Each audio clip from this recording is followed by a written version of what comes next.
and then the ones that we don't do together will be for your assignment today. So there won't be any big ideas today. And all of this should be a review of some sort.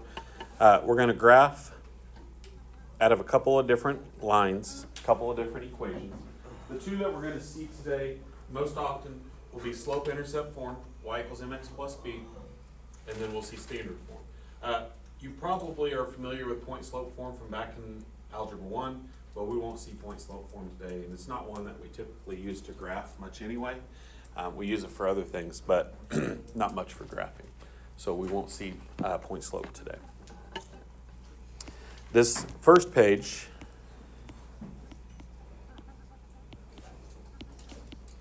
is y equals mx plus b. This is what we call slope-intercept form. And we know that slope is always represented by the m, and then the b is always our y-intercept.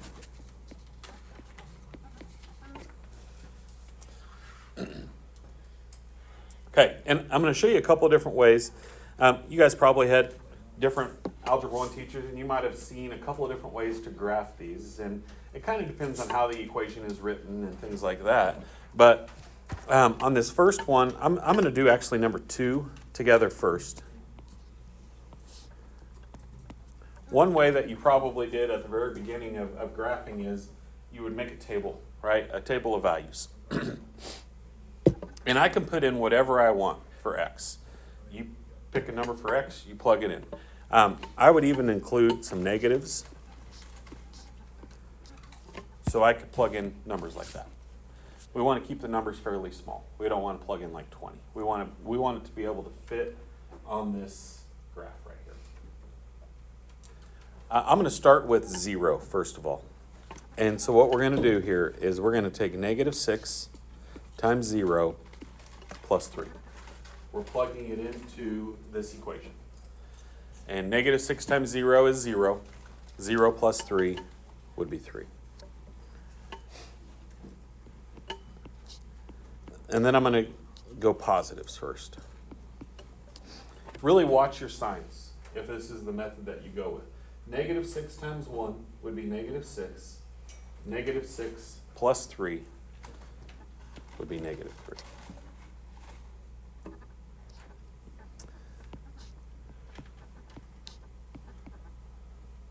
Oops, negative 6 times 2 plus 3. Negative 6 times 2 would be negative 12. Negative 12 plus 3 would be negative 9. Okay, and then I'm going to go back up and do the negative 1. So I'm going to go negative 6 times negative 1 plus 3. Negative 6 times negative 1 would be positive 6. And then 6 plus 3 would be 9. Okay, so basically what I have there is I have 4 ordered pairs. I probably have more than what I need, but I'm just showing you how you can plug numbers in and get a number, an ordered pair that would represent that line. All of these are going to be linear equations today, which means my graph is going to be a line. If you get some graph other than a line, you've done something wrong. So when I start plotting these points and it makes like a curve, then I've done something wrong with my points, okay? And so that would be the first indicator to you that I need to go back and check my work. Okay, so we're going to go 0, 3, 1, negative 3, and then the other 2 points go off of the graph, right? And we can't really avoid that because of the numbers we chose. In order to land back on the graph, I'd have to probably pick out like some fractions, and I'm not going to choose fractions here. But geometry, one of the basics of geometry, how many points do we need to make a line? 2. 2 is all we need, right? And guess what we have? We have 2. So now all I got to do is connect these together. It's not a very good line. And make a line.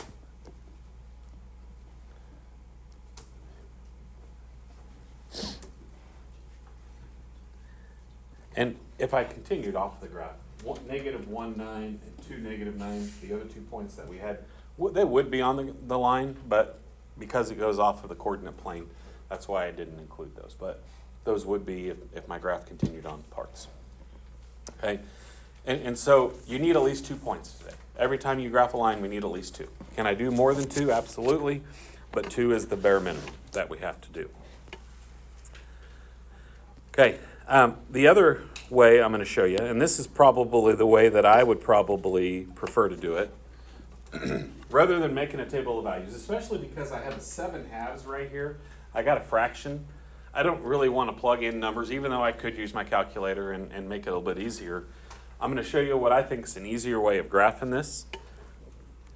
And what we're going to do is we're going to plot the b value. Well, remember, b represents the y-intercept. And so when I plot the y-intercept, my y-intercept here is a -2. We're going to go down 2. Here's the thing you got to make sure of, and this is probably the most common mistake. And I said this last hour when I was teaching it, and then when I was going around helping people on when they were working on some more graphs, they were plotting it here on the x-axis. It is not the x-intercept, it is the y-intercept. You have to plot it on the y-axis, the y-intercept, okay? That's my starting point. You got to graph that first. Once I have my starting point, I can now plot the slope from that y-intercept. Okay, so I'm going to start here. My slope is 7/2.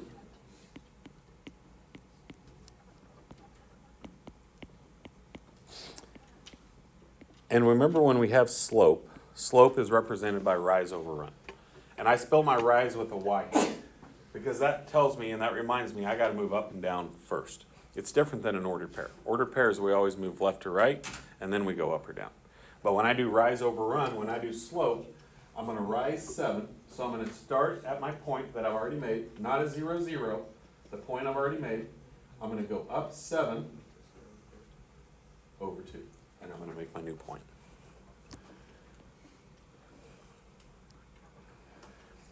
Okay, I could also move in the opposite direction. I could go down 7 and left 2.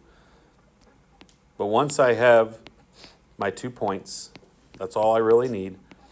And my third step here would be connect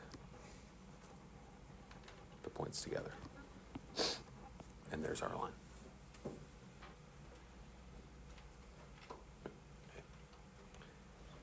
You guys kind of remembering all of that from Algebra 1?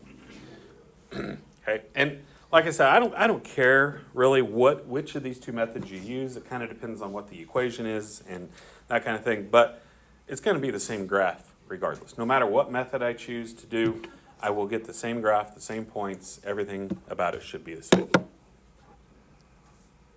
Okay, let's go to number 3. On number 3, I look at the equation. The equation is y equals -5. What's missing here? What do we not have? We don't have an x. We don't have slope, right? So x is gone. And when it says y equals -5, if I were to make a table of values here, that means every time y is -5. My x values, I can make them be anything I want them to be. 0, 1, 2, you could do negatives, really doesn't matter. But my y has to be -5 because that's what the equation says. Y equals -5. Well, if I graph this,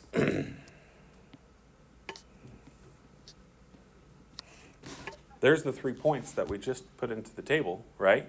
If I were to connect all those points together,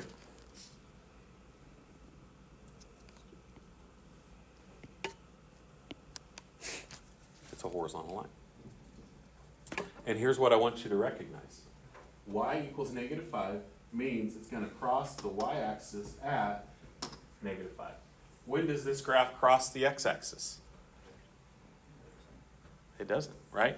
And the reason it doesn't cross the x-axis is because there's no x value in the equation, okay? It cannot cross the x-axis because there's no x value in the equation. It will never cross the x-axis because it's horizontal, okay? So that's kind of a quick and easy way to remember it. If it has both a y and an x in it, then it'll be like this one where it crosses both the y-axis and the x-axis, okay? But this one is only going to cross the y-axis. If I ask you what the slope of that line would be, what would be the slope of this line here? 0. Yeah. Horizontal lines will always have a slope of 0, every time. Okay, another one very, very similar to that is number 6. This one is just different because it says x equals 5. So x equals 5 is always going to be 5. X will always be 5. My y value can be anything I want it to be. 0, 1, 2, whatever. So if I plot this one, all of my x values are 5, and I could keep going if I needed to or wanted to, but we kind of start to see the pattern.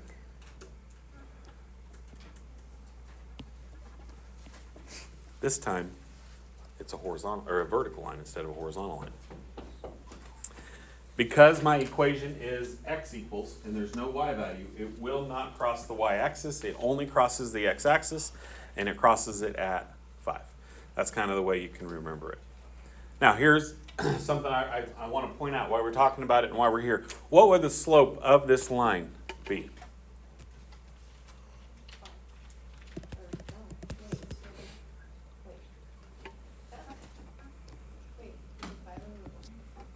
Okay, so let's say we pick out this point and this point. If I did rise over run, my rise would be 2, right? What's my run going to be? 0. So if I did 2 over 0, what happens when I divide by 0? Not possible. Can't do it. Okay, and so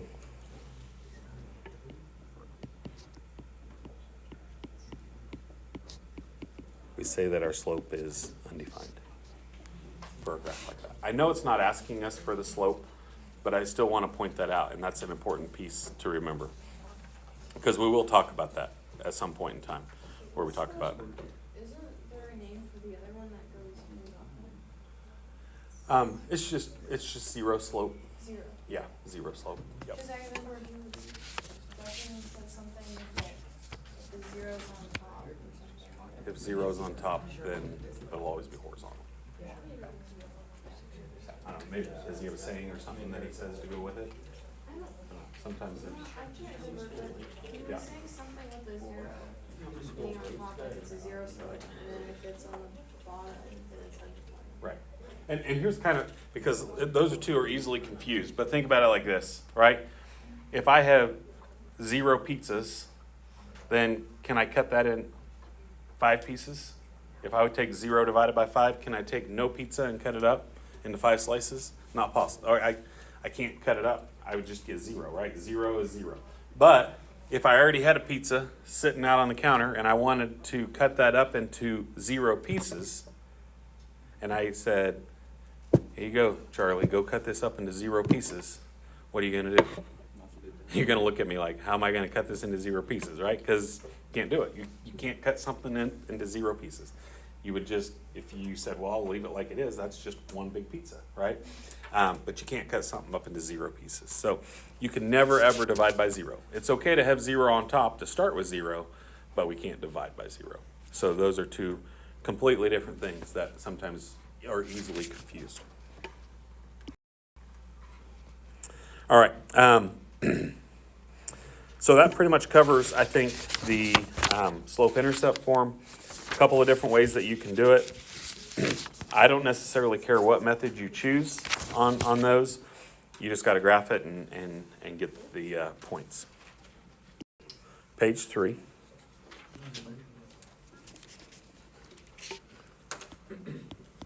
This one is standard form.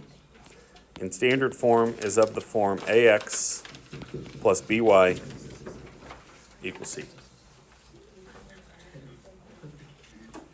Okay, once again, I'm going to show you a couple of different ways that you can do this. And then it's kind of up to you. Depending on how the equation is written, sometimes it's better to do one versus the other. That's the one reason why I show you a couple of different methods. The first one we're going to do together here is number 1. Okay, 7x plus y equals 5.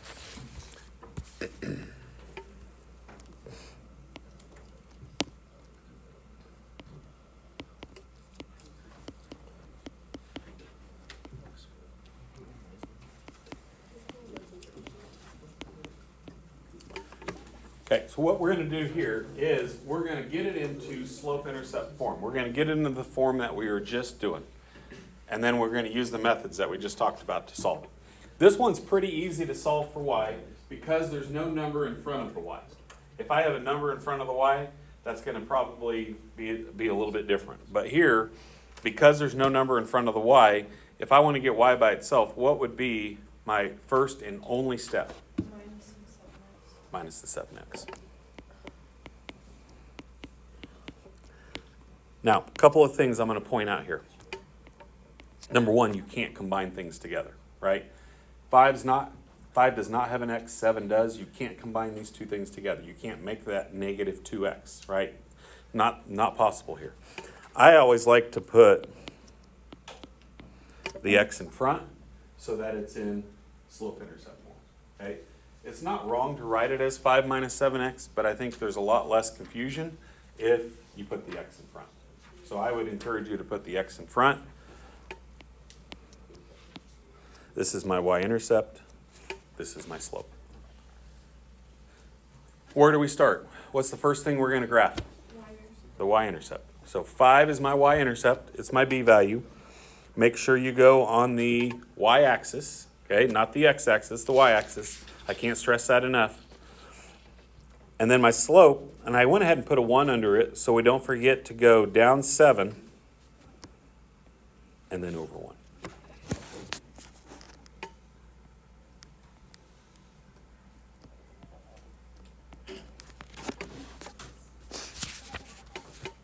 And there would be our graph.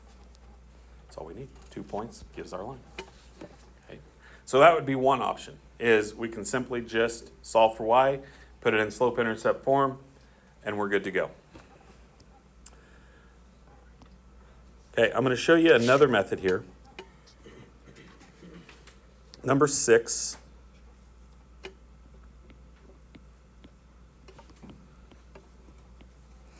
I'm going to do what I call the cover-up method. And that's just the name that I give it. It's not really a mathematical name or anything like that. But I'll show you why I call it the cover-up method. When we do the cover-up method, we're going to find the x-intercept and we're going to find the y-intercept. We're going to find the two intercepts. We're not going to find the slope in this case. When I think about an x-intercept is any point that's on the x-axis. If I think about everything that they have in common, I think about points that land on the x-axis. This would be 1, 0, 2, 0, 3, 0, 4, 0. What do all those ordered pairs have in common? 0 and the y. So we're going to put 0 in for y. Okay, if I think about a y-intercept, this would be 0, 1, 0, 2, 0, 3, 0, 4. All of my x values are 0 in the x. Okay, and here's why I call it the cover-up method. Because what we're going to do is I'm going to start by putting 0 in for y. So when I put 0 in for y right here, this would be like 2x plus 0. Well, I don't really need that anymore, right? So I'm just going to cover it up. And what I'm left with is 2x equals 4. And if I wanted to solve that for x, I just take 4 divided by 2. And that would give me x equals 2. And that would be my x-intercept. And then I do the same thing for the y-intercept, except this time we're going to plug 0 in for x. 2 times 0 is 0. So I'm just going to cover it up because 0 just makes it disappear, right? And I don't have a number in front of the y here, so now it's just y equals 4. So my y-intercept would be 4. There's nothing to divide by. And once again, all we need is 2 points to make a line. There's our 2 points. There's our line. This one would be pretty easy to solve for y. I'm not going to lie. Doing slope-intercept form wouldn't be a bad option here. But I'm just showing you that cover-up method is not too bad either. It doesn't take a whole lot of time. But I didn't ever find my slope. That's the one thing that's a little bit different.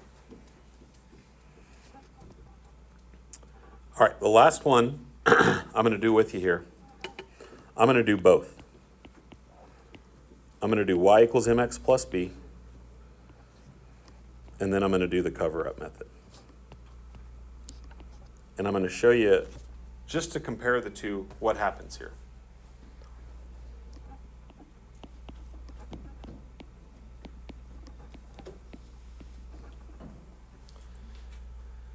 Okay, so let's do the y equals mx plus b first. I want to solve for y. I want to get it in this form here. If I was going to solve for y, what would I do first? Minus the 6x. So we get 5y equals negative 6x plus 20. Y is not by itself quite yet, so we still got one more step to do. How would I get rid of the 5? Divide by 5. It's 5 times y, so we're going to divide. Now here's where you got to be careful. Everything in that equation must be divided by 5. We got to divide everything. So then here the 5s are going to cancel out. This would become negative 6 over 5x, and this would become 20 over 5, which becomes 4. Okay, I'm going to go ahead and graph it, and then we'll do the other one. So I'm going to go up 4, because this is my y-intercept. This is my slope. So we're going to go down 6 over 5.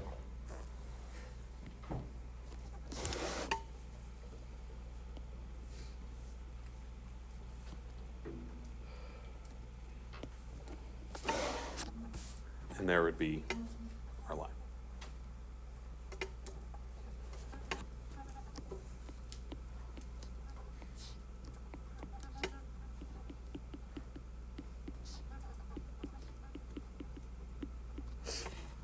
Okay, if I did the cover-up method, and you don't have to do both, guys. I'm not saying you have to do both of these. I'm just showing you the comparison of the two, showing you why it doesn't really matter what method I choose. For the x-intercept, we're going to plug 0 in for y. For the y-intercept, we're going to plug 0 in for x. So if I plug 0 in for y right here, I have 5 times 0, which is 0. I have 6x equals 20. Now the bad thing is when I take 20 divided by 6, it's not a nice one, right? What do I get when I take 20 divided by 6? How much? 3 point something. Yeah, 3 point what? 3.3? Okay. So we'll just round it and say about 3.3. Okay, then we're going to plug 0 in for x, and we're going to find y.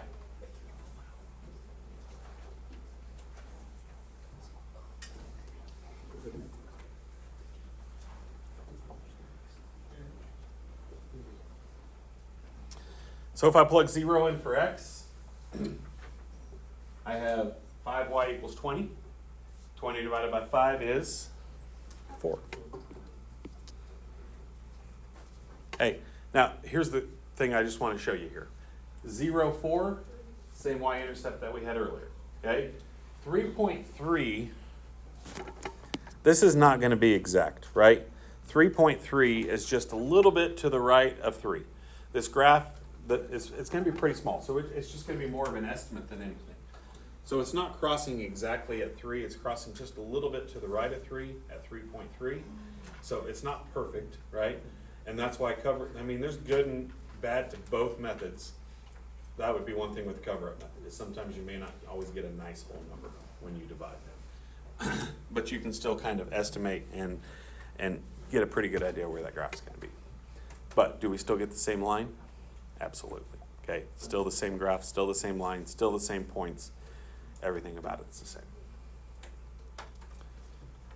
Okay. Okay, so now I'm going to go over to